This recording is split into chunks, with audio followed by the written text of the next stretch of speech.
Қазақ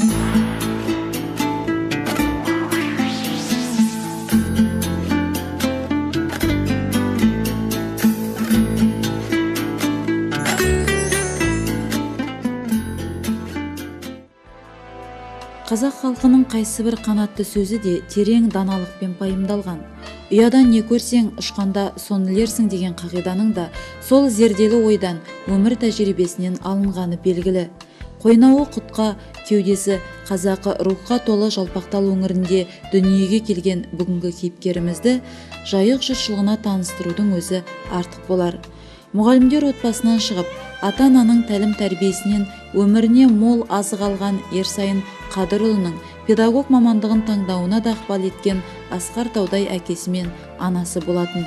Оқу орнын бітірген соң жастық жігер жалынды іске білек сыбана кірісті. Еңбек жолының алғашқы 15 жылға жуығын елден шалғай өңірде Торғай облысында белді қызметтерді атқарудан бастады. Балапанды күзде сына демекші, әкесі Қадырдың шешімімен ағайынды 7 баланың екеуі туған жерден жыраққа кетті. Бәлкім, әке көңілі елге тіреу болар азаматтарының шыңдалы өскенін қалаған шығар. Үлкен семья деп айтуымызға болады өзімізге, мақтаныш тұтамыз. Қазір әке-шешеміз ерте кеткенмен де, енді содан өрген балалар барлығы адам болып, кәдімгі үй болып, күй болып жұмыс істеп жүр. Ешқандай қарағанда енді былай қазақша айтқанда әке-шешемізге кіре келтіріп жүрген жоқпыз деп айта аламыз. Әркім өзіміздің ойымызда, өзіміз әке-шешеміздің тілегін орындаған сияқты біздер сондай ойдамыз. Енді мүмкін одан да жоғары әке-шеше тілейтін болар, бірақ енді осы күйде қазіргі елдің бір аспағанменен орташа қатарлы азаматша болып жұмыс істеп жатқан күйдеміз, бала өсіріп отырмыз. Негізгі мен оқуымды бітіргеннен кейін ұстаздық оқуымды мен өзім ауылда бастағанмен де негізгі өзімнің былай педагогикалық үйреніс жағыма, көбірек еңбек ету жағына менде Торғай облысында болдық. Торғай облысында ол кезде Торғай облысы жаңадан құрылып жатырды. Әкеміздің өзінің бір ұйғаруыменен менен үлкен ағам екеумізді сол жаққа направление ретінде көшіріп жіберді. Қазір мақсат болғанда өз-өзіңізбен өмір сүріңдер деген сияқты болған деп ойлап отырмыз. Маған арқа таңбаңдар деген сияқты. Мен сол 14 жыл сол жақта жұмыс істеп келдім. Менің өзімнің педагогикалық жүрген жерімде өзім мақтаныш тұталап, мен бір үлкен қазақ еліне еңбегі сіңген үлкен кісілердің атақтарын мектепте жұмыс істеп жүрмін. Мысалы, Шоқан мектебінде мен оқушы меңгеруші болдым. Торғай облысында. Беймет Майлин мектебінде директор школ болдым. Енді мына қазір енді Сәкен мектебінде мектеп директор болып жүрмін. Қарап отырсам бір ұлағатты кәдімгі еңбек сіңген мақтаныш ағалардың солардың өсиеттерін алып жүрмін деген сияқты біз бүтүрлі ойлап отырсам мақтаныш тұтамын. Сонда мен оны сонда боламын деп ойлаған болармын, маған сондай бір тағдырдың педагогикалық бір жолым осылай театр. Туған жермен өскен елдің қадір қасиетін қайда жүрсе де терең сезініп, сағынышын сол сезіммен ұштастырған Ерсайын аға 14 жылдан соң отбасымен елге қайтты. Аймаңдай азаматын құшақ жая қарсы алған туған жер төсінде қызу әрі қыруар еңбекке араласты. Орал облысына келгеннен кейін мен 3 жыл 5-ші мектепте жұмыс істедім. 5-ші мектеп районында. Енді ол мектептен кейін енді жоғарғы басшылардың шешімі болды. Осы қазақ мектебіне сіз керексіз дегеннен кейін осы мектепке 89 жылдан бастап жұмыс істеп жатырмын. Бұл мектепке мен келген адамның бір жұмыс істемейтіндей бір құдіреті жоқ деп есептеймін. Неге десеңіздер, бұл мектеп сол ертеден бастап өзі бір алға ұмтылған қазақ балаларын бір жинатып оқытамын деген мектептің бірі. Мысалы, мен алдымдағы директор, мысалы Абдушеваны, одан кейінгі болған Самарқандтардың біреуінде адам баласы олардың жұмыстарын жоқ деп шығаруға болмайды. Мен солар ертеден қалып жатқан бір мектепке бір жолды енді қалған кісі бәрі соны ұстап келе жатырмыз. Тек сол өмірдің талабына байланысты жаңарту, алға ұмтылу, оқу бағдарламасы сияқты тұрып ұстап келе жатырмыз. Соның салдарынан болар, кәдімгі мектептен мен өзім мақтаныш тұтатыным сол. Сондай үлкен кісілер, мысалы Ақмурзин барлығы осы мектепке жол салып кеткендей. Сол мектептің мүмкін сол жолдың бір үлкен бір құдір күші де болар. Осы істеп жүрген мұғалімдер де, басшылардың да бір андай-мындай жолға түспеу керектігіндегі. яғни осы сол беріп кеткен бір ұранды ұстау керек деген Сәкеннің мектебін алға шығару деген сияқты етіп тұр. Енді жаңа айтқан сияқты бұл мектепке енді шын айтқанда облысқа қонақтардың бәрі келеді.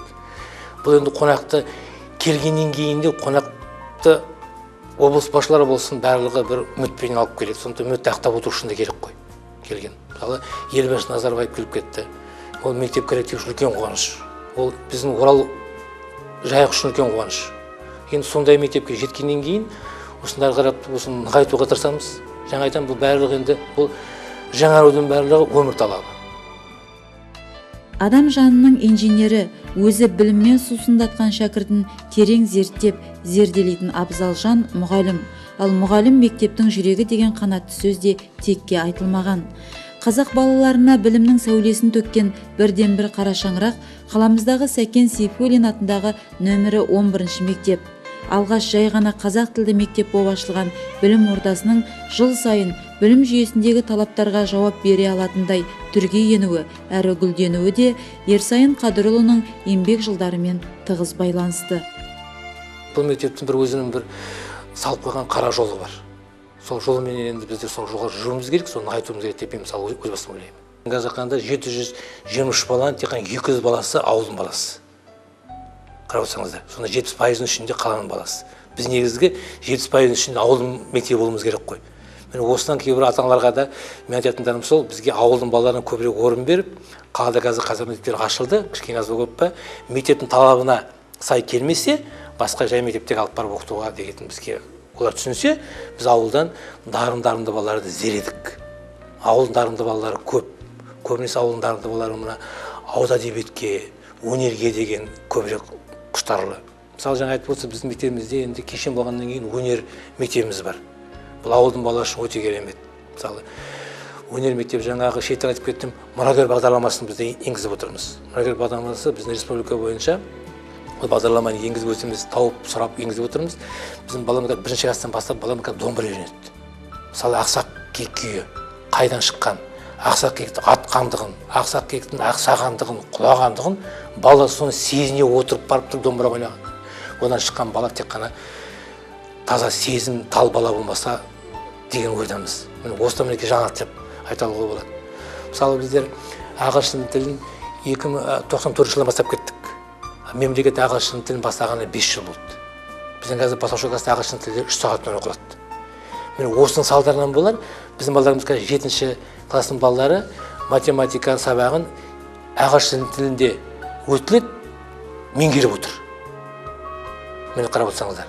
Соған балаларға тығыз терең білім беріліп отырғандығы. Иә, мектеп оның жан дүниесінің бір бөлшегіне айналып кеткендей. Таңертең қызметке келіп, алғаш мектеп табалдырығын аттағаннан-ақ басталатын қыруар жұмыстың әр қайсысына жеке-жеке көңіл бөледі. Адамгершіліктің мол болуы адамның ең бір аяулы қасиеті.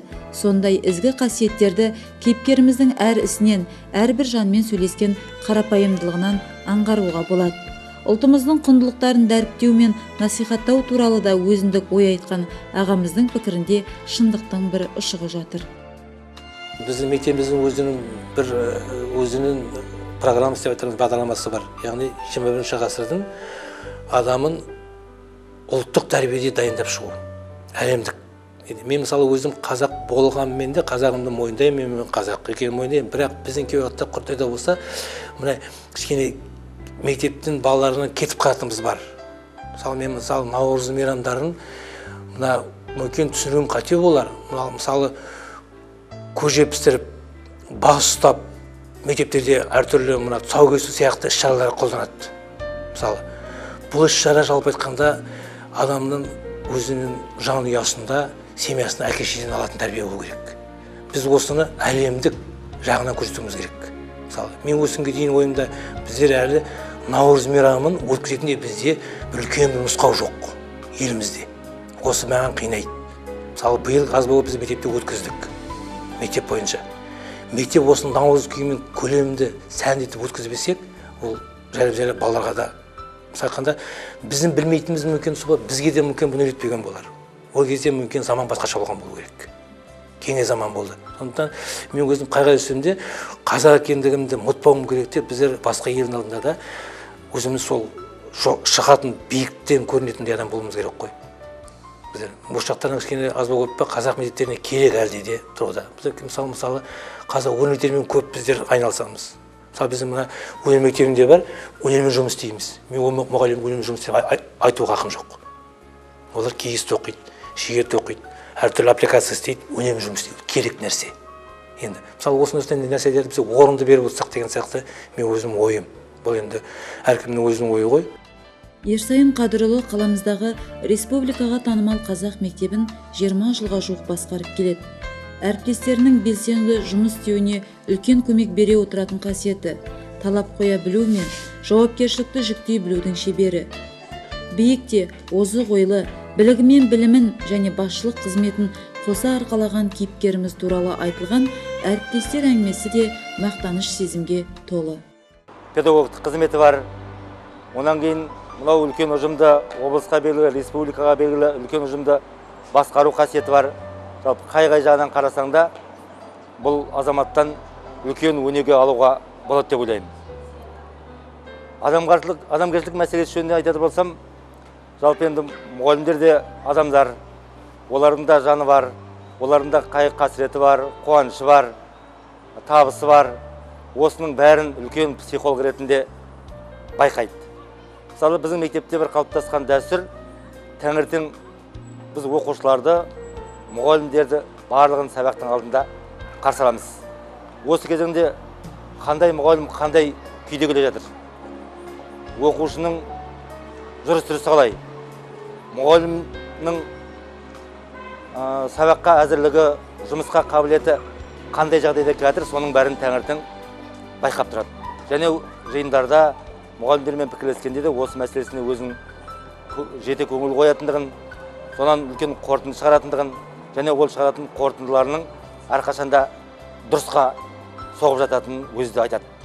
Яғни мұғалім көңілді жатса, қабағы ашық болса, үйінде оның отбасы да солай, бала шағасы да жақсы, денсаулығы да жақсы, бүгінгі беретін балаларға білімі де соған сай жақсы болатындығын ол кісі байқап тұрады. Барлық облыстың зиялы қауымының көз алдында әрқашанда қойылатын талап үлкен.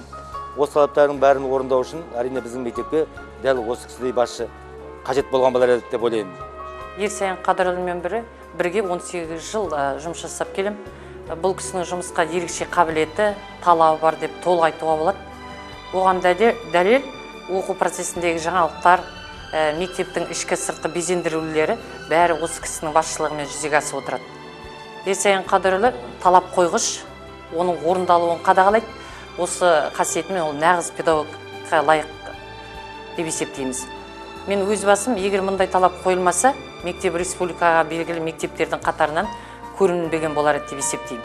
Ерсайын Қадырұлы мектебіміздің осыдан да жоғарғы дәрежеге жеткізеді деп, сондықтан да ол кісіге әрдайымда зор денсаулық тілеп, жұмысының жемісті болуына тілектестігімді білдіремін.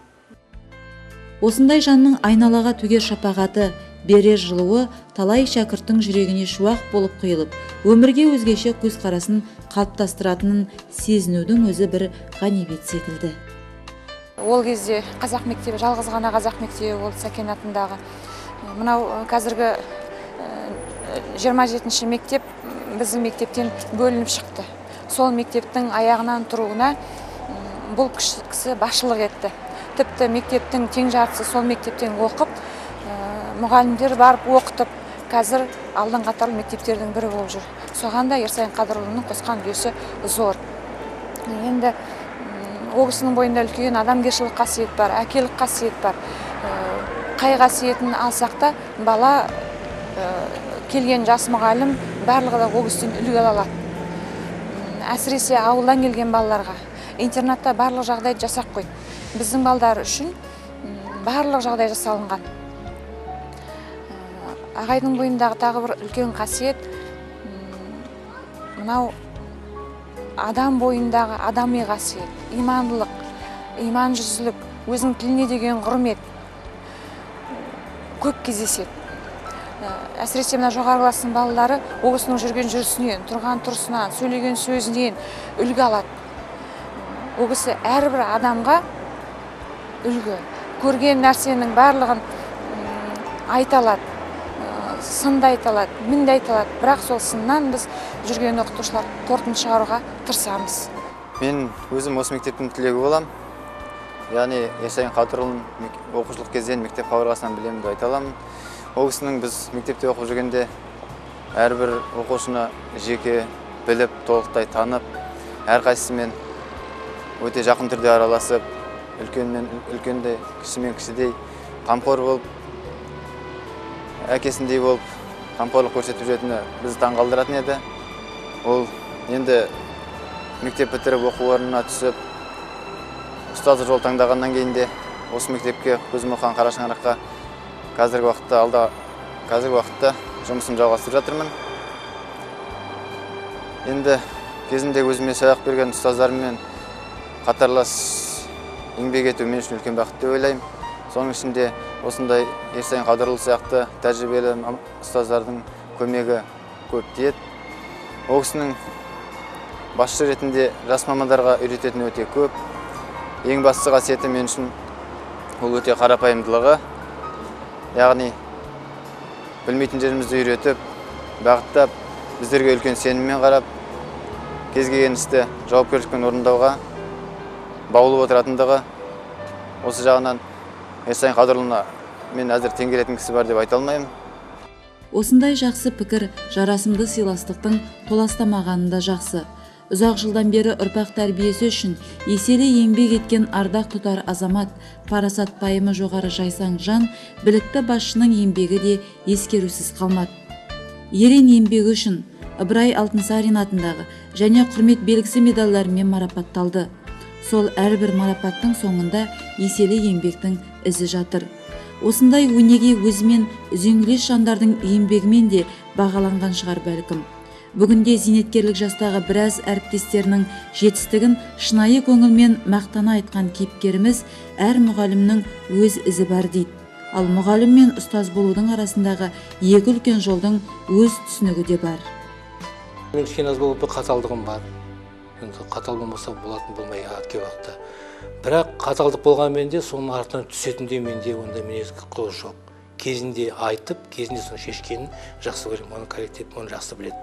Қаталдық болғанда. Бірақ енді маған кей уақыт мұғалімдер кішкене не істейді? Сіз ағай бізге қаталсыз, балаларға ұрыспайсыз, балаларға жұмсақсыз деп. Мен айтамын, балаларға не деп ұрсамыз? Біз өзіміз балаға түсіндірсек, балалар істейді. Мысалы жаңа мектепті аралап жүрсіңіздер, енді балалардың мен ізабатым сол, берген затты балалар бүлдірмейді. Берген затты балалар соңында ұстап ұстайды. Мысалы бізге интернетке балалар кіріп шығып өздері жауып өздері ашып кіреді. Сол сенімге жеткеннен кейін ар жағында бізде қандай балалармен жұмыс істеуіміз керек? Бұл мектепте шын айтқанда ұлағатты ұстаздар көп, өзіңіз білесіңдер. Барлығы енді жастарына келіп пенсияға, демалысқа шығып жатыр. Енді қазіргі біздің соңғы мақсаттарымыз енді осылардың орындарына жаңа жас буынды тәрбиелеу. Өзімнің бір сезім, мысалы биыл бізден Жомарт Кексанар пенсияға кетті. Айғар Мисқазин пенсияға кетті. Мөнсан Спайымна кетті. Мен осындай кісілер Роза Сандырына кетті. Соны былтыр майда шығып кетті. Мен сентябрь, октябрь айларын соларды кәдімгі бір түрлі іздеп жүрдім школаның ішінде. Солармен мен қайқанда 17-18 жыл жұмыс істедім. Олар сол өздерінің пәндерін бір түрлі менің тірегім болды. Енді сонда тірекке мен қалған мұғалімдерді осындай мұғалімдерге алып келуім керек қолымнан келсе енді. Сондықтан ол жалпы бірге жұмыс істеп жүрген мұғалімдердің мектеп әкімшілік болсын, кім болсын бір-бірінің тіректері көп қой. Мүмкін оларға мен де тірек болған болармын деп ойлаймын.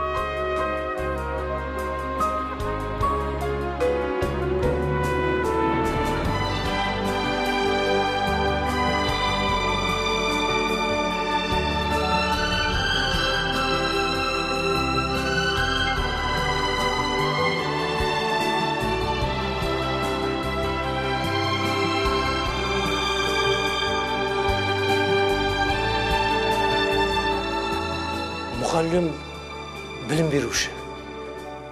Десеңіз біздердің дипломымызда осындай пәнді оқытушы деп береді.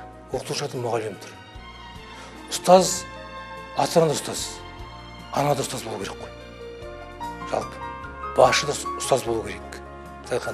Менен жоғары отырған адамдар менің саламдағы менің ұстазым болу керек қой. Мысалы ұқсай түсінемін. Ұстаз адам жалпы өздерінің отырған жұмысы бойынша айнасына кісі ұстаз болып соған үлгі болып, соған бағыт көрсетіп отыру керек. Ал енді оқытушы ол жаңағы беріліп отырған өзінің білімін балаға сіңіру. Ұстазды оқытпайды ешкім былай қарағанда. Ұстаздың басын өзінің санасыменен, өзінің жетілуіменен келетін бір үлкен ұлағатты атқа ие болатын болар деп ойлаймын. Бүгінде 3 ұл мен қызы өмірден өз орындарын тауып, ата-анасының көз қуанышы болып отыр. Немере жиендерінің сүйікті ата әжесі атанып отырған ұлағатты жандар. 37 жылдан бері татулықтың тіні үзілмеген шаңырақтың ұйытқысы Зәуреш апай. Қазір енді мен былай айтқанда мақтаныш аламын, бір үлкен атам деп айта аламын. 6 немерем бар, қазақша айтсам 3 немерем, 3 жиенім бар. Енді жұмыс бабыменен жұмыс істеп, бос уақытында солардың амандығын тілеп жүрген адамбыз қарағанда. Енді жолдасымның мамандығы Қарағандының кооперативный институтын бітірген. Енді балаларды оқысын, балалар жұмыс істесін деп кішкене немере бағып, сол немере өсіру мамандығында былай қарағанда. Қазір ол да мамандық болып тұр ғой қазір. Жұмысқа көбірек көңіл бөліп кетеміз кейбір уақытта. Біздер шын айтқанда мұғалімдер, қайғы мұғалімдер болар. Бізде алдымыздағы былай айтқанда енді басқа кісінің баласын көп бағамыз. Соған ақылды көп айтамыз. Мүмкін ол жұмыс бабында соған ақыл айтуға уақыттың көптігі болар. Таңертең 8:30, кешкі сағат 8-ге дейін. Үйге барғанда өз балаңа ақылдың айтуға аз болып қалатын болар. Бірақ адам баласы немересіне ақылды көп айтуға уақыт көп табатын сияқты. Жас уақытында өзіміздің баламызды тәрбиелеуге шын айтқанда көңіл бөлінбейтін сияқты жалпы. Мен қазір соны өзі түсініп жүрмін. Енді маған қайтып келмейтін нәрсе ол енді былай қарағанда. Соны түсініп жүрмін. Бірақ оған жас ата-аналар көңіл бөлу керек деп есептеймін. Оған да енді қоғам байланысты болар. Ата-анаға, жастарға көбірек уақыт беруге деген сияқты. Бала тәрбиесімен көңіл айналуға деген сияқты. Онда маған мен балаларымыз жаман жолға түсіп кеткен жоқ. Бәрі де оқуларын бітіріп, әйтеуір өз семьясы болып, өз қазір қазақ айтқанда ошағын өз татып, өзінің баласын тәрбиелеп, өздері қазір жүр. Осы ауылға көшіп келудің бір себебі шын айтқанда абайларымыздан болды. Балаларымыз өсті, тоғырықта қалып қоймайық, елге барайық, елден келін алайық, елден қыз берейік деген сияқты етіп тұрып шын айтқанда осы бір соғыс деп болды көбінесе осы ауылға қайтуға, тыңдауға. Бірақ мен қазір өкінбеймін, ол кісінің ауылға айтып тыңдағандарына. Мен де ел жақсы қасат деп есептеймін. Андағы еңбектерін ел бағалады. Айналасына шуақ шаша жүріп, мейірбандық пен қатаң талапты қатар қойған білікті басшы. Білімді ұрпақ тәрбиесінде ұлағаты мол ұстаз, асқар таудай әке. Ең бастысы елін жерін сүйген халқының адал перзенті. Біз кейіпкерімізбен сұхбаттаса отырып, елге тұлға болып жүрген азамат туралы осындай ой түйдік. Ерсайын Қадырұлының қадір қасиетінен өнеге алған әрбір жан бұл пікірді мойындары хақ.